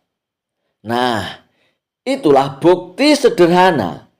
Jika di dunia ini ada rasa nyaman dan tidak nyaman, maka di akhirat ada surga sebagai tempat yang nyaman dan neraka sebagai tempat yang tidak nyaman. Logikanya sama. Mendengar itu, pastor keempat pun terdiam. Dia tidak bisa berkata-kata lagi. Kini tiba saatnya pastor kelima mencoba memberikan pertanyaan terakhirnya kepada Abu Nawas. "Hei Abu Nawas, jika Tuhan itu Maha Pengampun, mengapa Dia tidak mengampuni semua orang tanpa syarat?" Abu Nawas pun tersenyum tipis. Lalu ia pun berkata, "Jika ada seorang murid malas dan tidak mau belajar sama sekali, apakah kau akan memberikan nilai tinggi tanpa dia berusaha?" "Tentu tidaklah," jawab pastor kelima. Nah, begitu pula Tuhan. Tuhan Maha Pengampun, tapi pengampunannya diberikan kepada mereka yang mau bertaubat dan berusaha untuk menjadi lebih baik. Karena pengampunan tanpa syarat hanya akan membuat manusia lalai dan tidak bertanggung jawab. Terang Abu Nawas. Mendengar itu, pastor kelima pun terdiam dan tidak mampu membantah Abu Nawas. Setelah mendengar semua jawaban dari Abu Nawas, kelima pastor itu pun saling berpandangan. Dan mereka pun akhirnya mengakui kekalahan mereka. Dengan suara lirih, salah satu pastor pun berkata, "Abu Nawas, kau benar, kami datang dengan niat untuk mempermalukanmu. Tapi justru kami yang dipermalukan oleh kecerdasan dan kebenaranmu Abu Nawas. Tolong ajarkan kami lebih banyak lagi tentang keimanan." Abu Nawas pun tersenyum bijak. "Kalian telah membuat keputusan yang tepat. Kebenaran adalah milik Tuhan. Dan siapapun yang mencarinya dengan hati yang ikhlas akan menemukannya." Dan kelima pastor itu pun akhirnya meninggalkan keyakinan lama mereka dan mengikuti ajaran Abu Nawas. Kehebatan Abu Nawas menangkap matahari hingga mendapatkan hadiah emas batangan dari Baginda Raja. Dikisahkan, saat itu cuaca sangat panas karena teriknya matahari. Para penduduk Baghdad merasa panasnya matahari saat itu melebihi dari teriknya matahari sebelumnya. Baginda Raja Harun ar-Rasyid pun memanggil Abu Nawas untuk datang ke istana. Baginda Raja meminta Abu Nawas untuk menyelesaikan masalah suhu panas yang sedang tinggi tersebut. Wahai Abu Nawas, beberapa hari ini saya banyak pengaduan dari rakyatku Abu Nawas. Mereka mengeluhkan dengan panasnya terik matahari. Katanya panasnya kali ini tidak seperti biasanya. Hal inilah yang membuat mereka tak kuat berlama-lama bekerja di ladang Abu Nawas, tutur Baginda Raja. Lalu menurut Paduka sendiri, apa solusinya? Tanya Abu Nawas. Aku ada ide Abu Nawas. Bagaimana kalau matahari ditangkap saja? Dan orang yang pantas mengerjakan itu adalah kamu Abu Nawas, ujar Baginda Raja. Mendengar perintah Baginda Raja, Abu Nawas pun tertunduk lemas. Apa tidak ada cara lain Paduka? Misalnya mereka diliburkan dulu di ladang, kata Abu Nawas mengusulkan. Tidak bisa Abu Nawas. Kalau mereka berlibur berladang, mereka mau makan apa? Jalan satu-satunya adalah matahari harus ditangkap Abu Nawas, jawab Baginda Raja. Abu Nawas pun hanya terdiam. Mana mungkin matahari bisa ditangkap? Dan itu adalah pekerjaan yang mustahil, ujar Abu Nawas dalam hatinya. Abu Nawas, sekarang kamu pulanglah.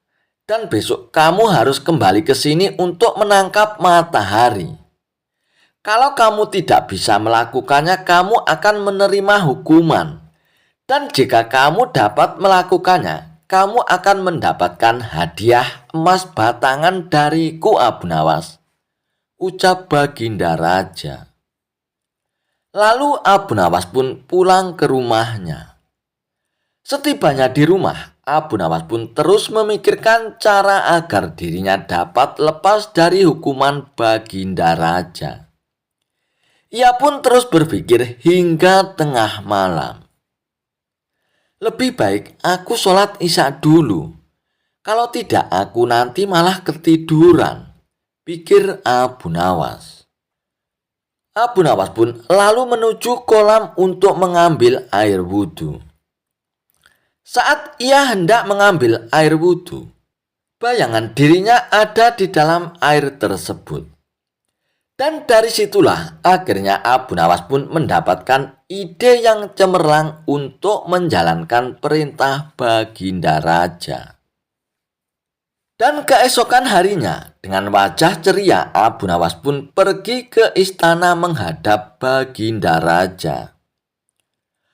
Abu Nawas, apakah kamu sudah siap untuk menangkap matahari? Tanya Baginda Raja. Saya sudah siap Paduka yang mulia, tapi saya minta disediakan peralatan untuk menangkapnya, jawab Abu Nawas.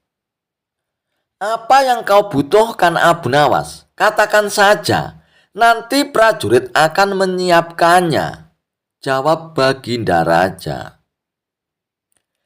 Saya minta ember yang berisi air dan juga kantong besar yang tidak bocor Paduka, pinta Abu Nawas. Setelah peralatan dipersiapkan, Abu Nawas pun mengajak salah satu menteri ke tengah lapangan. Wahai menteri, kamu lihatkan matahari itu, kata Abu Nawas sambil menunjuk bayangan matahari yang berada di dalam ember yang berisi air tersebut. Sekarang aku akan memasukkan ke dalam kantong ini, ucap Abu Nawas sambil memasukkan air yang berada di dalam ember tersebut. Kemudian menteri itu pun menghadap Baginda Raja untuk melaporkan kebenaran pekerjaan yang sudah dilakukan oleh Abu Nawas. Sang raja pun tentu belum percaya sebab panas matahari masih terasa menyengat. Baiklah menteri, sekarang perintahkan pada Abu Nawas untuk membungkus matahari itu dan membawakan kepadaku, kata Baginda Raja kepada menterinya. Abu Nawas pun lalu menghampiri Baginda Raja Harun ar-Rasyid dengan membawa kantong berisi air tersebut. Paduka yang mulia, mataharinya sudah aku tangkap dan sudah aku bungkus dalam kantong ini, tutur Abu Nawas. Coba kamu lihat keluar, Abu Nawas. Mataharinya masih ada dan aku juga masih merasakan panasnya, ucap Baginda Raja. Benar, Paduka yang mulia, tapi sesungguhnya itu matahari kedua, timpal Abu Nawas. Yang benar saja kamu, Abu Nawas. Apa maksudmu? Matahari di dunia ini hanya ada satu, sahut Baginda Raja. Paduka yang mulia, memang benar. Jadi ketika matahari berhasil saya tangkap, dunia menjadi gelap gulita. Lalu Allah langsung menggantikannya dengan matahari yang baru, ujar Abu Nawas. Baginda Raja pun kemudian memastikan isi kantong besar tersebut berisi matahari atau bukan. Ia pun membuka kantong tersebut dan ternyata isinya hanya air. Abu Nawas, mana mataharinya? Kamu jangan mengada-ada dan mengerjai saya, Abu Nawas, ucap Baginda Raja. Wahai Paduka yang mulia, membukanya jangan di dalam ruangan, karena matahari paling tidak suka dengan ruangan tertutup. Pasti dia tidak akan menampakkan dirinya, Paduka, jawab Abu Nawas untuk beralasan. Maksudmu bagaimana, Abu Nawas? Tanya Baginda Raja. Matahari hanya mau menampakkan dirinya kalau dia melihat ada saudaranya di atas, Paduka, ujar Abu Nawas. Lalu Abu Nawas pun mengajak Baginda Raja ke tengah lapangan dengan membawa kantong yang berisi air tersebut. Nah, saya buka kantongnya, Baginda. Tuh kan, ada mataharinya, tutur Abu Nawas sambil menunjukkannya kepada Baginda Raja. Melihat hal itu, Baginda Raja pun hanya bisa geleng-geleng kepala dan mengakui kecerdikan Abu Nawas. Dan akhirnya, ia pun memberikan hadiah emas batangan kepada Abu Nawas. Kisah kecerdikan Abu Nawas dalam menghadapi preman yang kejam. Alkisah, ada seorang pemuda yang gemar mabuk-mabukan. Dia juga sering membuat onar di kampungnya. Perilakunya ini membuat orang-orang menaruh rasa benci, namun mereka tak berani untuk menegurnya. Karena si pemuda terkenal nekat dan tak segan-segan menghajar siapa saja yang berani menegurnya. Yang lebih menjengkelkan, si pemuda tidak menaruh rasa hormat kepada siapapun. Entah itu orang yang lebih tua ataupun seorang pemuka agama. Suatu ketika, si pemuda sengaja membuat ulah. Kali ini yang dikerjai bukanlah orang sembarangan, melainkan tokoh pemuka agama. Yang pertama, ia mendatangi seorang Habib. Tuan Habib, izinkan saya berzina, kata si pemuda. Mendengar itu, sang Habib pun kaget bukan main. Kalau kamu mau berzina, itu urusanmu, jangan meminta izin dariku, jawab sang Habib. Tapi aku menginginkan izin darimu, Tuan. Mau mengizinkan atau tidak? Si pemuda pun kembali bertanya. Tidak mungkin aku mengizinkanmu. Itu perbuatan yang melanggar agama. Kalau aku mengizinkanmu, sama saja aku memperbolehkan orang untuk berbuat dosa, balas sang Habib dengan tegas. Tanpa diduga, si pemuda itu pun langsung memberikan serangan pukulan tepat mengarah di kepala sang Habib. Sang Habib pun langsung jatuh tersungkur dan merintih kesakitan. Si pemuda itu pun lalu pergi meninggalkannya. Aku akan mencoba mendatangi Tuan Pendeta. Aku ingin tahu apa jawabannya, kata si pemuda dalam hatinya. Ia pun lalu pergi ke rumah sang pendeta. Setibanya di rumah sang pendeta, lalu pemuda itu pun bertanya, "Tuan pendeta, izinkan saya berzina," pinta si pemuda. Mendengar pertanyaan pemuda itu, sang pendeta pun kagetnya bukan main. Sejenak ia pun terdiam. Kalau ia melarangnya, tentu si pemuda akan marah. Bisa-bisa ia dihajar habis-habisan. Sebab tabiat pemuda tersebut terkenal kasar dan jahat, pikir sang pendeta. "Hai anakku, kenapa engkau tidak menikah saja? Tentu itu akan lebih baik bagimu," kata sang pendeta menyarankan. "Aku tidak mau, aku masih ingin menikmati masa mudaku," ujar si pemuda. Sang pendeta pun terlihat kebingungan mendengar alasan si pemuda tersebut. Namun ia juga harus berhati-hati dalam ucapan. Jangan sampai membuat si pemuda menjadi marah. "Bagaimana Tuan Pendeta? Apakah Tuan mau mengizinkan saya berzina?" tanya si pemuda lagi.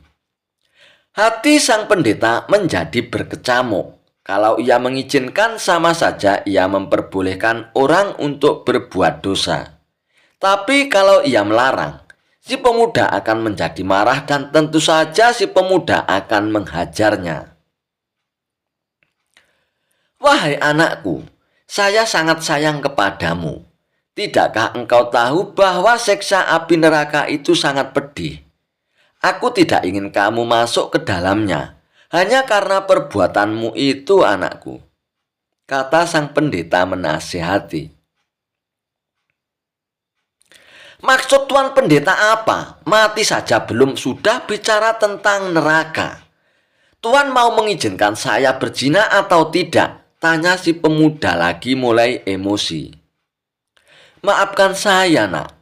Dengan berat hati, saya tidak berani mengizinkan kamu. Itu semata-mata karena saya sangat sayang sama kamu, nak. Saya tidak ingin kamu dimurkai oleh Tuhan," jawab sang pendeta. Tiba-tiba pukulan melayang ke arah kepala sang pendeta. Sang pendeta pun jatuh tersungkur ke tanah. "Bilang saja kalau kamu tidak mengizinkan, tak usah berbelit-belit," kata si pemuda dengan geram. Ia pun lalu pergi meninggalkan sang pendeta. Kedua peristiwa tersebut membuat gempar warga. Banyak orang-orang yang mengutuk perbuatan si pemuda tersebut. Akan tetapi si pemuda malah menjadi beringas, sehingga ia semakin ditakuti oleh warga. Suatu ketika, salah satu teman si pemuda berkata kepadanya, "Hai kawan, kenapa tidak kau tanyakan keinginanmu itu kepada Tuan Abu Nawas? Kalau jawabannya membuatmu jengkel, kamu hajar saja dia dan kamu pasti akan lebih ditakuti." Mendengar usulan temannya itu, si pemuda tersebut pun menjadi tertarik. "Benar juga katamu, besok aku akan menemui Tuan Abu Nawas," timpal si pemuda. Pada keesokan harinya, si pemuda segera berangkat menuju rumah Abu Nawas. Sesampainya di rumah Abu Nawas, pemuda itu pun mendapati Abu Nawas sedang duduk santai di depan rumahnya. "Tuan Abu Nawas, bolehkah saya masuk? Ada yang ingin saya tanyakan kepada Tuan Abu Nawas," kata si pemuda tersebut. "Oh, silakan masuk anak muda. Kemarilah," balas Abu Nawas. Si pemuda itu pun lalu masuk dan duduk di samping Abu Nawas. "Apa yang ingin kau tanyakan, wahai anak muda?" tanya Abu Nawas. "Tuan Abu Nawas, izinkan saya berbuat zina," pinta si pemuda tersebut. Mendengar itu, Abu Nawas pun hanya tersenyum. "Sebelum aku menjawab permintaanmu, saya ingin mengajukan 3 pertanyaan. Apakah kau siap menjawabnya?" tanya Abu Nawas. "Oh, silakan Tuan, tanyakan saja," jawab si pemuda. Kalau dia sampai bertanya tentang siksa neraka, saya akan langsung menghajarnya, pikir si pemuda. Wahai anak muda, apakah kau rela bila ibumu berbuat zina dengan seorang pemabuk dan pembuat onar? Tanya Abu Nawas. Saya tidak akan rela dan saya akan melakukan apa saja asalkan ibuku tidak berbuat zina, jawab si pemuda. Demikianlah perasaan orang lain. Ia juga tidak akan suka bila hal itu terjadi pada diri ibunya.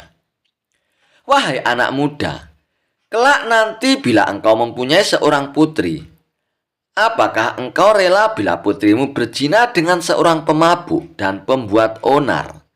Tanya Abu Nawas kembali. Tentu saja saya tidak terima. Saya tidak rela bila putriku berzina dengan orang seperti itu, jawab si pemuda dengan tegas. Nah, orang lain pun demikian. Ia tentu tidak rela bila hal itu terjadi pada diri putrinya, timpal Abu Nawas. Si pemuda tampak merenungi kata-kata Abu Nawas. Ia tak menyangka akan mendapatkan pertanyaan seperti itu. Sekarang pertanyaan terakhir dari saya, anak muda. Apakah yang akan kamu lakukan bila kamu menitipkan suatu barang kepada orang lain dan barang itu sangat berharga bagimu? Akan tetapi, orang yang kamu titipin tidak amanah. Bahkan ia malah merusak barangmu yang sangat berharga itu. Tanya Abu Nawas. Tentu saja aku akan marah, bahkan aku akan membunuhnya dengan cara yang paling sadis, jawab si pemuda. Abu Nawas pun kembali tersenyum mendengar jawaban si pemuda tersebut.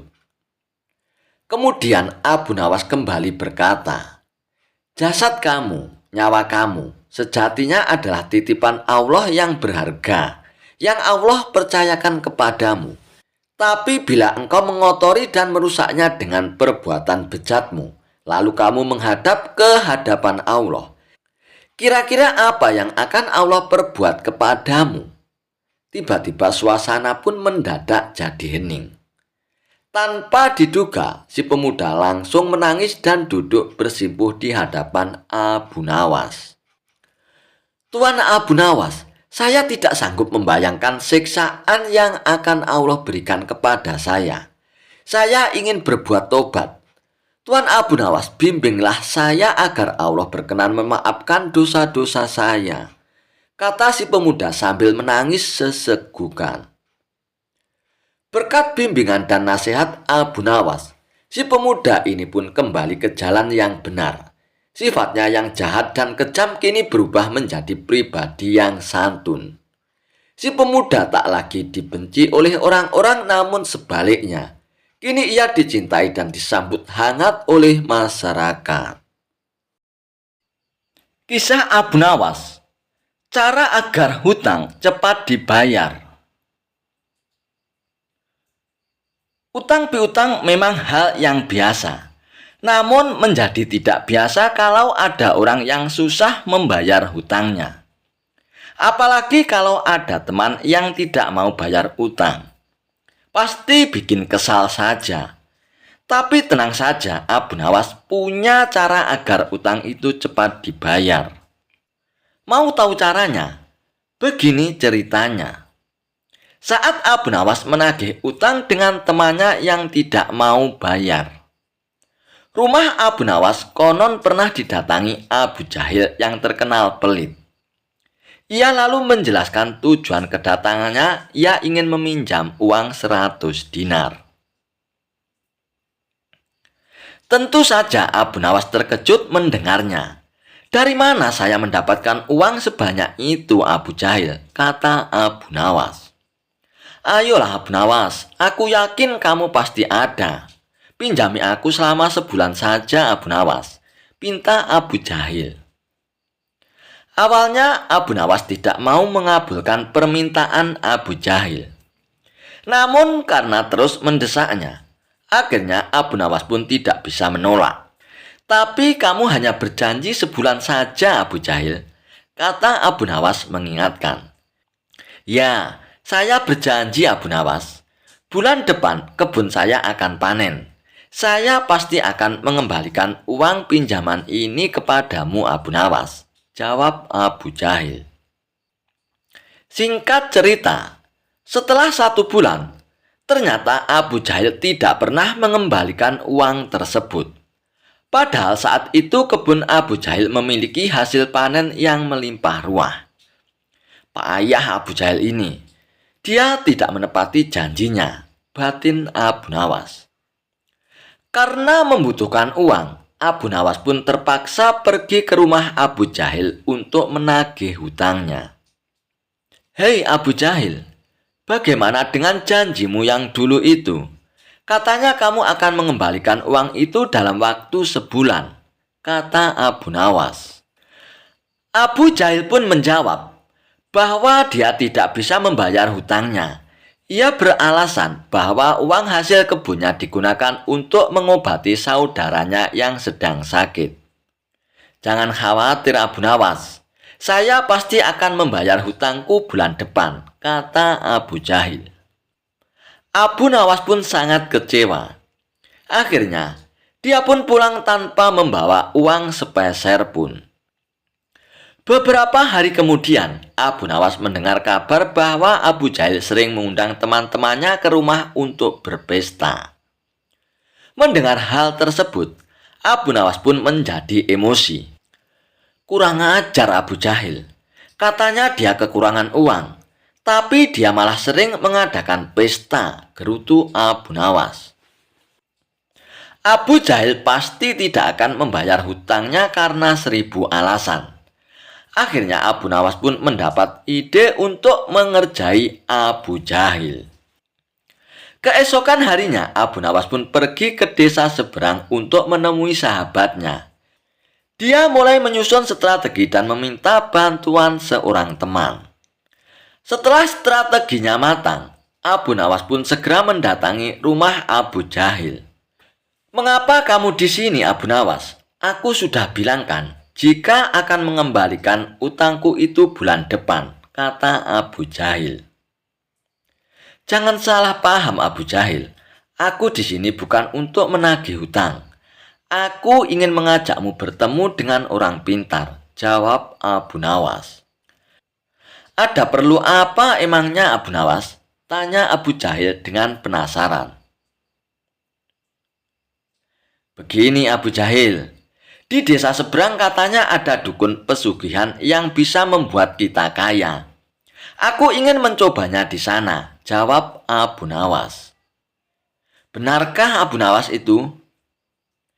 Oke Abu Nawas, aku ikut. Aku juga ingin kaya, kata Abu Jahil girang mendengar adanya tawaran dukun pesugihan itu.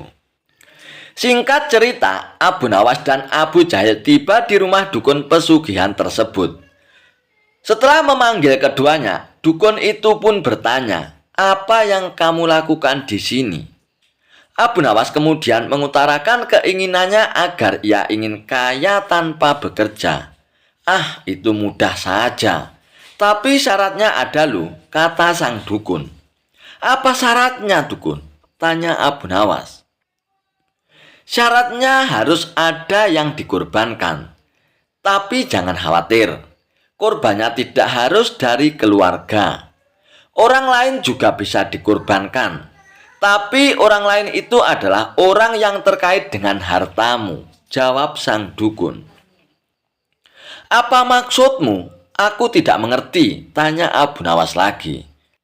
Ya, misalnya siapapun yang berutang uang kepadamu, orang itu dapat digunakan sebagai korban, meskipun dia bukan anggota keluargamu, jawab sang dukun. Bagaimana jika orang itu tidak mau? Tanya Abu Nawas. Kamu tidak perlu minta izin kepada orang tersebut. Nanti ia akan jadi korban tanpa ia sadari dan tiba-tiba mati dengan mengerikan, kata dukun menjelaskan. Aku mengerti. Oke, aku setuju, jawab Abu Nawas sambil memandang Abu Jahil. Abu Jahil yang merasa dikorbankan langsung gemetar. Dukun itu kemudian mengajari Abu Nawas mantra sebagai ritualnya. Setelah kembali dari rumah dukun tersebut, di tengah jalan Abu Nawas berkata kepada Abu Jahil, "Hei Abu Jahil, kamu tidak perlu mengembalikan hutangmu 100 dinar itu. Saya ikhlas Abu Jahil," ucap Abu Nawas. Mendengar hal itu, Abu Jahil langsung ketakutan. "Jangan Abu Nawas, saya akan mengembalikan uangmu nanti. Tepatnya saat tiba di rumah nanti, aku akan segera kembalikan utangku Abu Nawas," ucap Abu Jahil dengan ketakutan. "Bukankah kamu kemarin mengatakan bahwa kamu kehabisan uang Abu Jahil?" Kuda Abu Nawas. "Saya masih punya uang banyak Abu Nawas. Mungkin aku membohongimu," kata Abu Jahil. Akhirnya, Abu Jahil pun segera mengembalikan uang pinjamannya kepada Abu Nawas di hari itu juga, sejumlah 100 dinar. Setelah diselidiki, terungkap bahwa dukun yang didatangi Abu Nawas dan Abu Jahil itu adalah sahabat Abu Nawas. Taktik ini sengaja diatur oleh Abu Nawas dan kawannya agar Abu Jahil segera melunasi hutang-hutangnya. Dan memang cerdas sekali akal Abu Nawas. Kisah Abu Nawas, panah pembawa rezeki. Abu Nawas memang cerdik. Meskipun tak mempunyai kemampuan untuk melaksanakan titah Baginda Raja, namun dia selalu berhasil melaksanakan tugas-tugasnya. Dan hadiah selalu menantinya. Sungguh rezeki yang tak disangka-sangka. Suatu ketika Abu Nawas diundang oleh Baginda Raja Harun Ar-Rasyid untuk makan bersama di istana. Maka berangkatlah para pengawal kerajaan untuk menjemput Abu Nawas di rumahnya. Tak beberapa lama kemudian, Abu Nawas pun telah sampai di istana dengan pakaian seadanya. Abu Nawas pun langsung diajak berbincang-bincang oleh Baginda Raja di pendopo kerajaan. Dengan berbagai jamuan makanan lengkap dengan minuman yang mewah. Melihat begitu banyaknya makanan, Abu Nawas pun sangat lahap menyantap makanan yang dihidangkan kepadanya. Sementara itu, Baginda Raja masih meneruskan perbincangannya dengan Abu Nawas tentang kekuasaannya. Baginda Raja Harun Ar-Rasyid bercerita kepada Abu Nawas terkait dengan luasnya wilayah yang telah dipimpinnya. Namun Abu Nawas nampaknya tidak menggubris. Malah dia sibuk dengan makanan yang tersaji di hadapannya. Tak lama kemudian, Baginda Raja pun mulai melontarkan berbagai pertanyaan kepada Abu Nawas. "Hai Abu Nawas, kalau setiap benda ada harganya, berapakah harga diriku ini Abu Nawas?" tanya Baginda Raja. Abu Nawas yang masih dalam kondisi kekenyangan setelah makan makanan tersebut, ia pun menjawab sekenanya tanpa berpikir panjang. "Hamba kira mungkin sekitar 100 dinar Paduka," jawab Abu Nawas. "Keterlaluan sekali engkau ini Abu Nawas. Harga sabukku saja 100 dinar, bentak Baginda Raja. "Tepat sekali Paduka. Memang yang saya nilai dari diri Paduka hanya sebatas sabuk itu saja," ujar Abu Nawas. Karena tak ingin lagi dipermalukan oleh Abu Nawas karena kecerdikannya, kali ini Baginda Raja pun tidak mau lagi mengambil resiko dengan beradu pendapat dengan Abu Nawas. Oleh karena itu, Abu Nawas pun diajak oleh Baginda Raja menuju ke tengah-tengah prajuritnya yang merupakan ahli bela diri dan ketangkasan memanah. "Ayo Abu Nawas, di hadapan para prajuritku ini, tunjukkanlah kemampuan memanahmu. Panahlah sekali ini saja. Kalau panahmu dapat mengenai sasaran, maka hadiah akan menantimu. Namun jika gagal, engkau akan aku penjarakan. Titah Baginda Raja. Abu Nawas pun bergegas mengambil busur dan anak panah. Dengan memantapkan hati, Abu Nawas pun membidik sasaran dan mulai memanah. Namun panahnya meleset dari sasaran. Dari pengamatan saya, ini adalah gaya memanah para makelar tanah Paduka, ujar Abu Nawas untuk menutupi kelemahannya. Sesaat kemudian, Abu Nawas pun mencabut anak panah lagi, dan ia pun membidik sasaran. Lagi-lagi anak panah yang dibidikkan itu melesat terlalu jauh dari sasaran. Kalau ini Paduka, ini adalah gaya juragan buah kalau sedang memanah Paduka, ujar Abu Nawas lagi untuk menutupi kelemahannya yang kedua. Dan untuk ketiga kalinya, Abu Nawas pun kembali mencabut anak panah dan mulai membidiknya. Namun kali ini kebetulan anak panah yang dibidikkan tersebut tepat mengenai sasaran. Nah, inilah Paduka. Ini baru gaya Abu Nawas kalau sedang memanah. Saya pun menunggu hadiah yang Paduka janjikan, ujar Abu Nawas dengan gembira. Dengan tak bisa menyembunyikan tawanya, Paduka Raja pun lantas memberikan hadiah kepada Abu Nawas. Dengan kecerdikannya bermain kata-kata dan yang masuk logika, akhirnya Abu Nawas pun mendapat hadiah dari Baginda Raja. Dan dia pun langsung mohon diri untuk pulang, karena tak sabar untuk memberikan hadiah itu kepada istrinya. Kisah Abu Nawas bakar tenda demi mengalahkan raja. Suatu ketika, Baginda Raja Harun Ar-Rasyid menantang Abu Nawas dalam suatu perlombaan. Ajang lomba itu adalah tenda siapa yang paling ramai dan paling banyak dikunjungi oleh pengunjung, maka dialah yang menang. Mengapa menantang Abu Nawas untuk perlombaan tersebut? Bisa jadi, Baginda Raja Harun Ar-Rasyid sangat senang dengan kecerdikan Abu Nawas dalam menyelesaikan tantangan. Singkat cerita, tantangan itu pun disetujui oleh Abu Nawas. Tepat di alun-alun kerajaan dan waktu pun sudah ditentukan. Aturannya adalah tenda siapa yang paling ramai dikunjungi orang, mulai pukul 12 siang hingga pukul 24 malam. Bukan hal yang sangat sulit bagi Baginda Raja untuk membuat tendanya ramai dikunjungi orang-orang. Sejak dimulainya perlombaan, tenda Baginda Raja sudah ramai dikunjungi para warga. Bagaimana tidak? Selain tenda Baginda Raja besar, di dalam tenda juga disediakan hiburan serta aneka makanan dan minuman. Siapapun yang datang ke tenda tersebut sudah pasti terhibur dan konsumsinya tercukupi. Berbeda dengan tenda milik Abu Nawas. Selain tendanya kecil tidak sebesar milik Baginda Raja, di tempat itu juga tidak ada hiburan apalagi makanan. Namun Abu Nawas terlihat tenang sembari duduk-duduk di dalam tenda tersebut. Menurutnya, waktu perlombaan masih panjang. Sejumlah warga yang datang ke tenda Baginda Raja sudah mengira bahwa Abu Nawas akan kalah dalam perlombaan tersebut.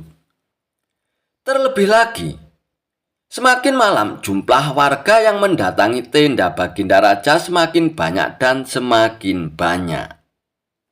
Abu Nawas pun masih terlihat duduk-duduk santai dan tenang. Nyaris tidak ada upaya apapun agar tendanya ramai dikunjungi warga. Hingga sekitar pukul 23 atau jam 11 malam, Abu Nawas pun baru beraksi. Tenda milik Abu Nawas tiba-tiba terbakar. Apinya membakar tenda tersebut menjulang ke angkasa. Kontan saja, warga yang hadir di tenda Baginda Raja pun berteriak, "Tenda Abu Nawas terbakar! tenda Abu Nawas terbakar, teriak para warga. Warga yang penasaran semburat keluar dari tenda Baginda Raja. Ada yang penasaran dan datang melihat hingga ada yang membawa air untuk memadamkan api. Tak ketinggalan, Baginda Raja pun ikut mendatangi tenda Abu Nawas. Nah, pas pukul 12 malam, semua orang yang ada di tenda Baginda Raja pun berpindah ke lokasi tenda Abu Nawas yang kebakaran. Tak ketinggalan, Baginda Raja pun datang ke lokasi. Wahai Paduka Raja, lihat, semua orang termasuk Anda pun datang ke tenda saya. Tepat pukul 12 malam, ujar Abu Nawas sembari tersenyum penuh kemenangan. Rupanya kebakaran itu disengaja oleh Abu Nawas untuk menarik perhatian orang-orang yang ada di tenda Baginda Raja. Termasuk Baginda Raja pun terkecoh untuk datang ke tenda Abu Nawas. Lalu Baginda Raja pun beranjak pergi. Ia pun merasa kalah. Ia merasa kesal. Ia merasa bahwa ia telah dikerjai oleh Abu Nawas.